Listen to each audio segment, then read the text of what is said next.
সেই গায়ের রঙে। আর শিল্পীর কোথায় একটুখানি পরিবর্তন পরিমার্জন করলে তিনি দেবীই থাকেন, তাকে দেখে অন্য কিছু মনে হয় না।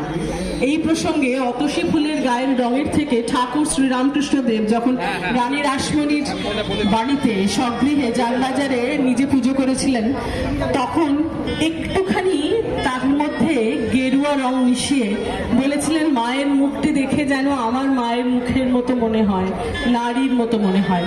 সেই আদলেই আজও পুজো হয়ে আসছে। কাজেই এই দিকটি যে আবার ফিরে আসছে আমাদের পুজোর মধ্যে, এইটির জন্য সকলকে আমরা অশেষ ধন্যবাদ জানাই।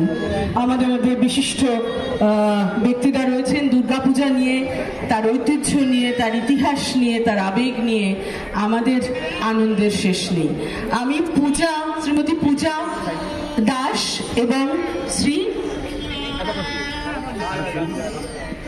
সতীনাথ নাগকে মঞ্চে আসার জন্য অনুরোধ করছি।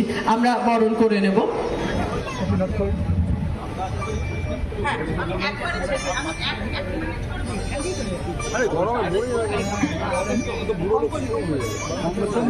হ্যাঁ ঠিক আছে, আমার কোনো অসুবিধা নেই।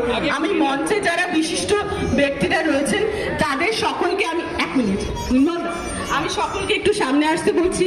একটু একটু করে তারা যদি এক লাইন করে আমাদের শুভেচ্ছা বার্তা দেন, আমরা অত্যন্ত আনন্দিত হব।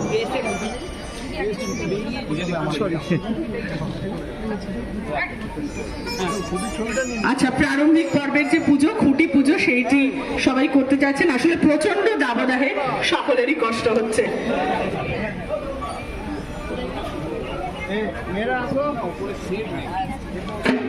আমাদের গ্রামে কিছু কিছু সদস্যরা রয়েছে, যেখানে খুঁটি পুজো হবে সেখানে গিয়ে ভুট্টাকে রিং তৈরি করুন